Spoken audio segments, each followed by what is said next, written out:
चरणों की छाँव में बिठाए रखना, ओ चरणों की छाँव में बिठाए रखना।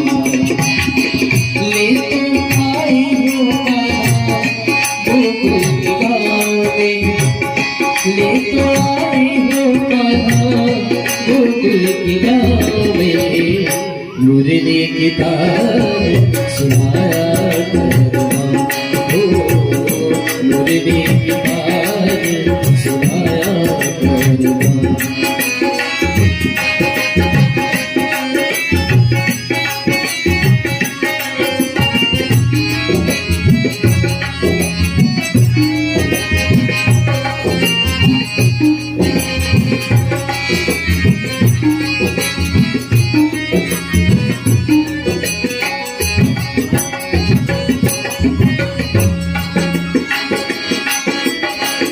कपिबल देवी सकल हमारे, उठा आपो कपि के परचारे, चाहत चरण कहवारी तुम्हारा, मम पद गहे न तोड़ उबारा।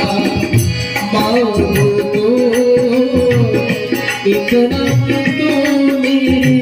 पास रहे, छोटी सी अर्ज मेरी, छोटी सी अर्ज मेरी सुन ले कन्हैया, चरणों की छाँव में बिठाए रखना, ओ चरणों की छाँव में बिठाए रखना। ले तो आए हो गोकुल की गाँव में, ले तो आए हो गोकुल की गाँव में, मुरली की बात सुनाया करना, ओ मुरली की बात सुनाया करना। ले तो आए हो गोकुल की गाँव में, ले तो आए हो गोकुल की गाँव में, मुरली की बात सुनाया करना, ओ मुरली की बात सुनाया करना। सावरा सावरा मोहरा मोहरा, सावरा सावरा मोहरा मोहरा, सावरा सावरा मोहरा मोहरा। श्याम राम चंद्र के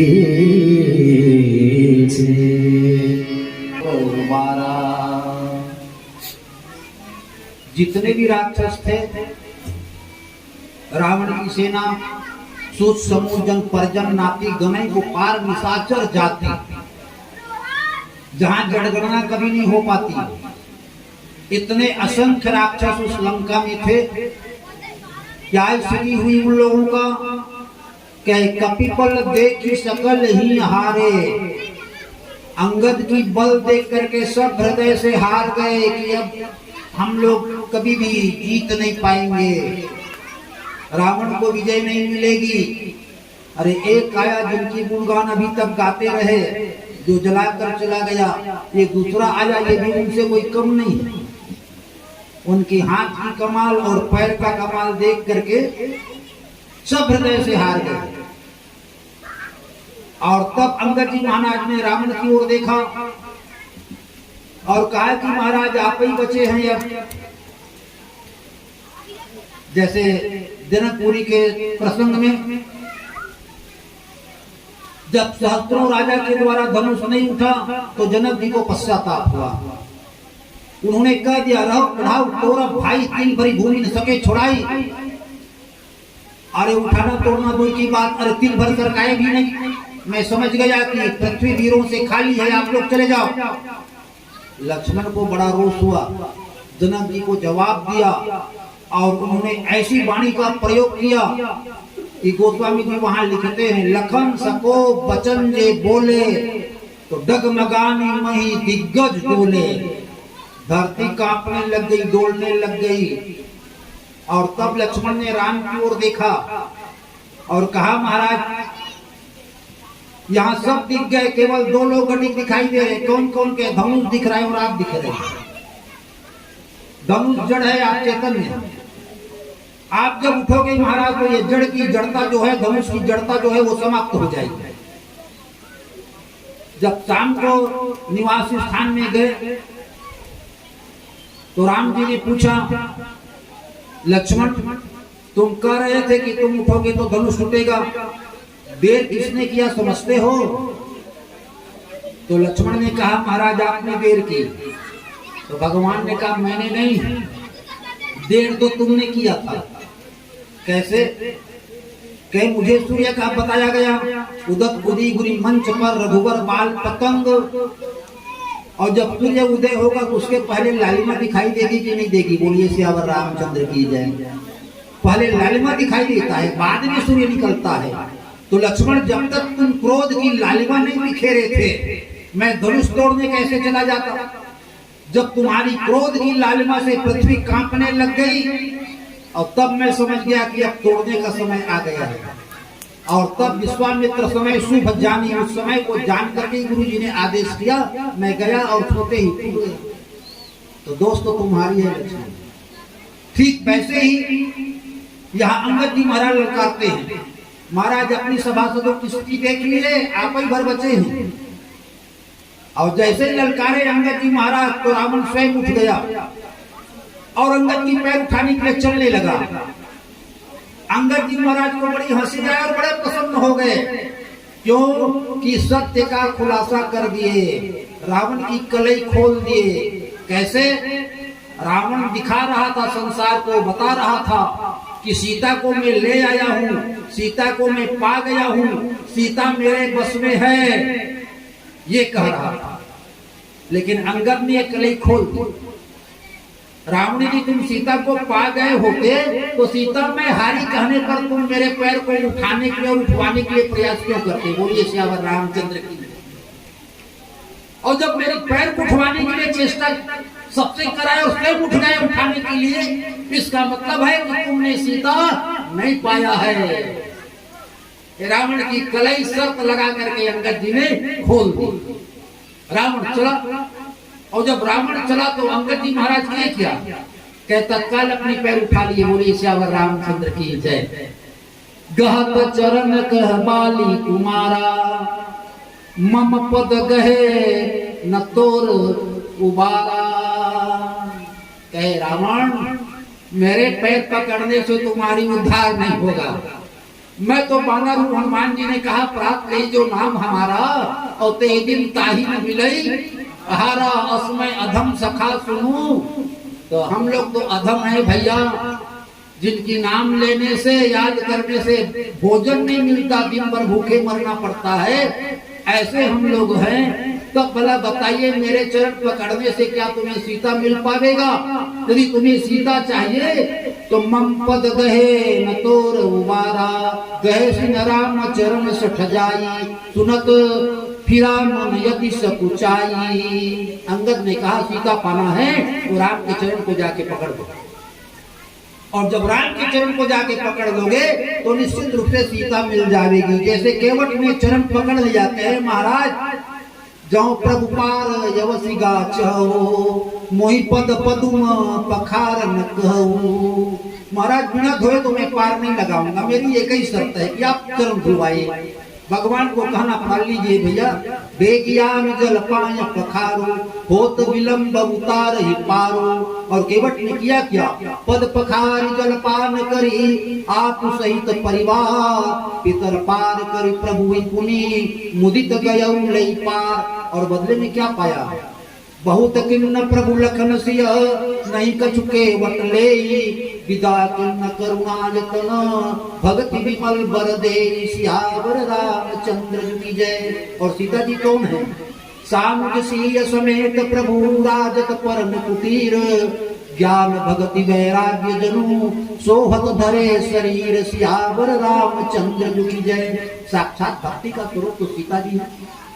तुम राम की चरण पकड़ लो, रावण सीता तुम्हें मिल जाएगा। ऐसे कहते हुए अंगद जी ने अपने पैर उठा लिया और रावण को बड़ा संतोष हुआ, सिर झुका लिया, वापस लौटा, अपने सिंहासन में जाकर के बैठा।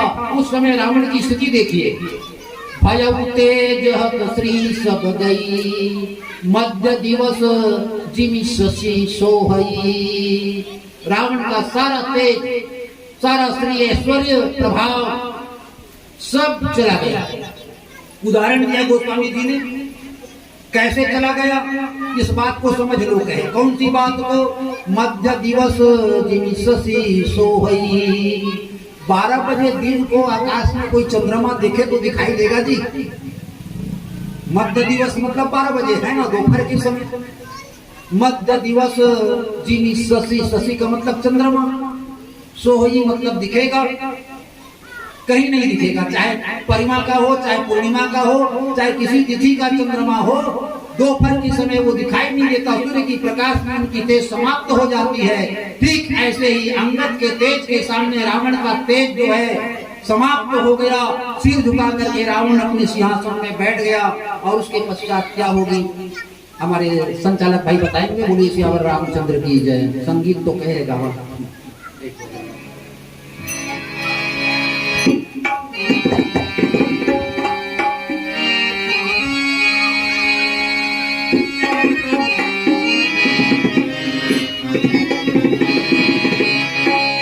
धरत प्रिय राम चंद्र की जय। आइए अंतिम भजन के रूप में राग मधुबंदी में बंदिश का अंतिम ताल पर प्रस्तुत है।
सुख राशि राम राम सुरे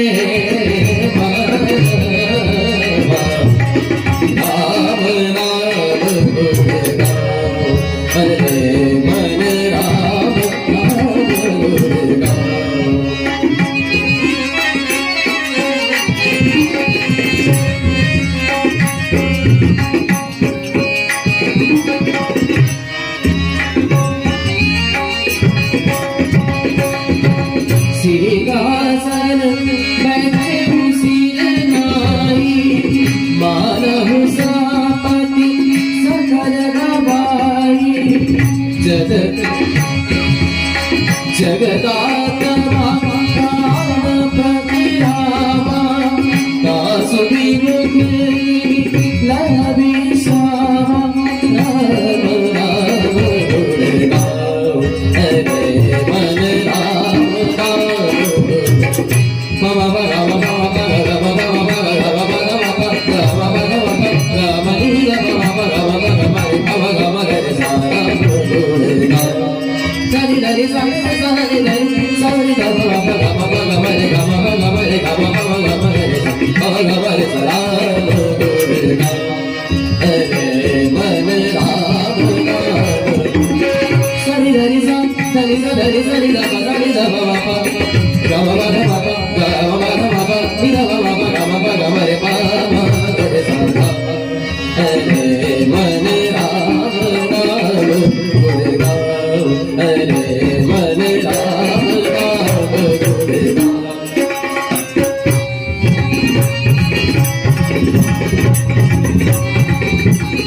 बोलिए श्यावर रामचंद्र की जय।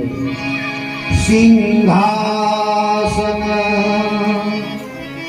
बैठे सिर नाए मानव संपत्ति सकल गवाई जगदात्मा प्राणपति रामा तासो विमुख किमिलह बेसामा। रावण की क्या स्थिति गोस्वामी जी महाराज लिखते हैं लेखनी में, सिंहासन बैठे सिरनाई। अभी चंद्रमा का याद दिला रहे थे, दोपहर के समय में कोई देखना चाहे दिखाई नहीं देता, वैसे ही रावण का सारी तेज समाप्त हो गया और सिर झुका करके सिंहासन में बैठ गया। जबकि उसके सिंहासन के चारों तरफ हनुमान जी महाराज गए थे तो क्या देखे थे, कर जोरे सूरदिशी पविनीता अभिपुटे विलोकत सकल सविता। जितने भी लोकपाल हैं, देवता हैं, हाथ जोड़ करके रावण के दरबार में हाजिर हैं और सब सोच रहे हैं कि पता नहीं रावण का क्या आदेश मिल जाए और क्या करना पड़ेगा। कर जोड़े सूरदिशी विनीता भृकुटे विलोकत सकल सविता। ऐसे जिनका प्रभाव था दरबार का, वो दरबार, वो सिंहासन आज क्या स्थिति हो गई सभी राक्षस लोग सिर झुका के बैठ गए, पहले से ही हार मान करके हृदय से हार गए हैं। रावण भी हार मान लिया, अंगद के कहने पर सिर झुका करके वो भी सिंहासन में चुप बैठ गया। उदाहरण दिया गोस्वामी जी ने, मानव संपत्ति सकल गमाई। मानो जुआ में जैसे व्यक्ति सारी संपत्ति खो देने के बाद उनकी जो स्थिति होती है, ठीक ऐसे ही रावण की स्थिति हुई, बाजी हार गया। वो तो सोच रहा था कि लोग कह रहे हैं कि सीता लंका में है, रावण ले गया है, मानो रावण प्राप्त कर लिया है, और मैं उठ क्या गया, अंगद के पैरों को उठाने के लिए कलई खुल गई। सब लोग जान गए कि रावण सीता को नहीं पाया, तभी उठ पाने के लिए अंगद की पैर उठाने जा रहा था। तो सीता रूपी जो संपत्ति है, जिसे पा गया हूँ ऐसे रावण कह रहा था, वो सीता को हार गया, नहीं प्राप्त कर पाया। अंगद ने बाजी जीत ली और तब रावण सिर झुका करके बैठ गया। गोस्वामी जी लिखते बड़ी सुंदर बात, क्या जगदात्मा प्राणपति रामा। ये राम कौन है? जगत के आत्मा है। इसी को युद्धाकांड में गोस्वामी जी लिखते हैं, प्राण प्राण के जीव सुख के सुख राम तुम तजी। महाराज आप तो जीव के जीव, प्राण के प्राण, सब कुछ तो आप हैं महाराज, संसार के आत्मा हैं। आप न हो तो ये संसार नहीं होगा, आप हैं तब ये संसार है। गोस्वामी जी लिखते, वृत्ति विलास सृष्टि लय होई। जिनकी थोड़ी सी भौं को टेढ़ा कर देने मात्र से सृष्टि उत्पन्न, पालन और प्रलय हो जाता है। ऐसे संसार के आत्म तत्व परमात्मा कहिए भगवान श्री राम, उससे तुमने पैर ठाना तो तुम्हारी कैसी शोभा होगी वो देख रहे हो। दूसरी बात बताया, प्राणपति, सबके प्राण है भगवान श्री राम जी।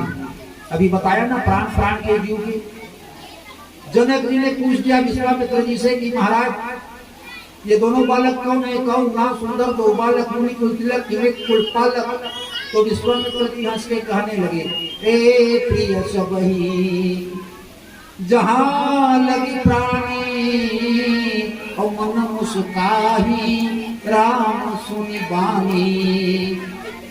विश्वामित्र जी बता रहे थे, भगवान के ऐश्वर्य प्रभाव को खोल रहे थे, परिचय दे रहे थे जनक जी को कि इतने ही कह पाए थे, एक प्रिय सबरी जहां लगी प्राणी, जहां तक प्राणी है, चाहे जड़ हो चेतन हो कुछ भी हो, उन सबके लिए प्रिय। भगवान समझ गए कि आगे कहीं बात खुलेगी तो जनक जी को सीधे जयमाला लेके डलवा देंगे, धनुष यज्ञ की लीला नहीं हो पाएगी। इसलिए भगवान ने हंस दिया, मुस्कुरा दिया मन ही मन मुस्काई राम सुनी बानी। और भगवान की हंसी क्या है? माया है, माया हाथ दिखपाला। और इसलिए विश्वामित्र जी समझ गए और लोग रीति का परिचय देने लगे, ये चक्रवर्ती दशरथ के कुमार हैं, मेरे यज्ञ के रक्षक हैं, राम और लक्ष्मण नाम है, आपके यज्ञ दर्शन करने आए हुए। देखिए लौकिक परिचय विश्वामित्र जी ने सुना दिया। और है कौन भगवान? वास्तविक में सबके प्राण है। यदि राम नहीं है तो समझ लो प्राण नहीं, फिर मुर्दा समझ लीजिएगा। जगदात्मा प्राणपति रामा, ये राम है राम। गुरु वशिष्ठ जी ने नामकरण में बताया, जो आनंद सिंधु सुख राशि, सीकरते त्रैलोक सुपासी, सो सुख धाम राम यस नामा, अखिल लोकदायक विश्रामा। आनंद ज्ञानियों को चाहिए, ये ज्ञानियों के इष्ट हैं, आनंद के तो समुद्र ही हैं। कर्म कांडियों को सुख चाहिए, मैं सुख के लिए काम कर रहा हूं तो सो सुख धाम। और भक्तों के लिए शांति चाहिए, तो भक्तों के लिए कहे अखिल लोकदायक विश्राम। चाहे आप ज्ञानी हो तो आनंद के रूप में भगवान को याद करिए, प्राप्त करिए। कर्म कांडी है तो सुख के रूप में प्राप्त करिए, वो सुख के धाम है। और यदि आप भगत हैं तो शांति के रूप में परमात्मा को जीवन में प्राप्त करके जीवन को धन्य बना लीजिए। इस प्रकार से नाम बताया राम, जो ऐसे हैं कहना चाहिए। 9 दोहा में नाम की विस्तार से गोस्वामी जी ने चर्चा की है जी।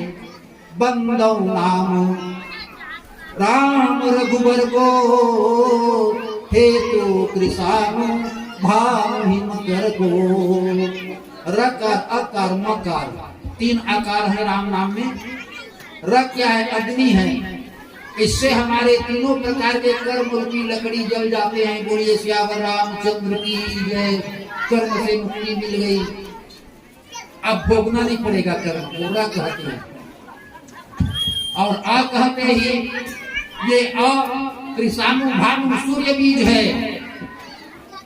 यदि हमारे जीवन में आ गया तो प्रकाश प्रकाश प्रकाश। मानो हमारे हृदय के अंदर क्या है?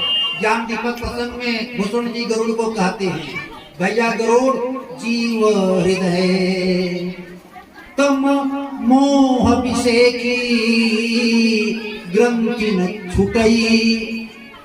गांठ छूटता नहीं, वो दिख नहीं रहा है क्योंकि वहां अंधकार है। किसका अंधकार है? कि अविद्या का अंधकार है।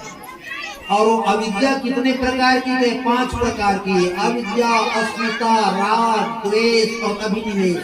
इसे 5 प्रकार कहते हैं। समापन करते हुए तुलसी जी ने कहा रामायण की, सत पंचोपाई मनोहर जानियो नर उर धरे दारुण्य विद्या पंच जनित विकार श्री रघुबर हरे। तो अब कहते थे ये 5 प्रकार की जो अविद्या है ये समाप्त हो जाएगी। एक एक अक्षर का महत्व देखिए। और फिर मां कहेंगे तब ये चंद्र तत्व है। भानु कृषाणु हिमकर को ये चंद्र तत्व है। और मां कहेंगे तो चंद्र का प्रकाश मिलेगा। सरदा तत्व शशि हरि। और ये तीनों प्रकार के ताप को दूर कर देगा। मां दैहिक दैविक भौतिक तापा और रामा राज नहीं का हुई व्यापार। अब कितने काम हो गए देखिए भला। 3 प्रकार के कर्म, 3 प्रकार के ताप, 5 प्रकार की अविद्या, 3 3 6 और 5 11। ये 11 प्रकार के जो दुख की स्थिति में हम लोग पड़े हुए हैं, एक बार यदि राम कहे तो ये 11 दुखों से मुक्ति मिल जाती है। ऐसे भगवान के नाम का प्रभाव है। रामदास के सूत्र में तो विश्वामित्र जी ने लिखा, एक एक अक्षरम पूषा महापातक नाश। भगवान की पूरी नाम में उस नाम की एक एक अक्षर जो है महापातक को नाश कर देता है। ऐसे भगवान का नाम राम है। और इसीलिए गोस्वामी जी लिखते हैं क्या, जगदात्मा प्राणपति रामा अतासो विमुख किमिलह विश्रामा। उस राम से विमुख जाने पर विश्राम मतलब शांति मिलेगी कि कभी नहीं। तो कब मिलेगी? अरे राम राम कहोगे तब मिलेगी। अभी नाम ने बताए ना, जो आनंद सिंह सुरासी सीकर के लोग सुखासी सो सुखधाम राम नामा और अखिल लोग गायक विश्राम। ग्रंथ के बारे में बताया, राम चरित मानस ही नामा सुनक श्रवण पाई विश्रामा। तुलसी ने अंत में कहा, औरों की बात तो मैं नहीं कहता, मैंने रामायण लिखी और मुझे विश्राम की प्राप्ति हुई। पायो परम विश्राम राम समान प्रभु ना कहूं। देखिए गोस्वामी जी कहते हैं विश्राम ही नहीं, मुझे